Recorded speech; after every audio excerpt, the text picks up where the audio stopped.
கதையாவும் பேச பல ஜென்மம் வேண்டும். ஏழு ஜென்மம் ஒன்றாக சேர்ந்து உன்னோடு இன்றே நான் வாழ வேண்டும்.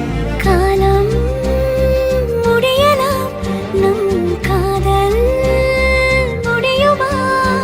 நீ பார்க்க பார்க்க காதல் கூடுதே.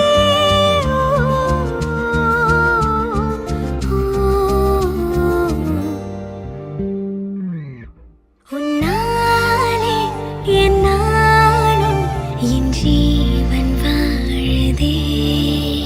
சொல்லாமல் உன் சுவாசம் என் மூச்சில் சேருதே.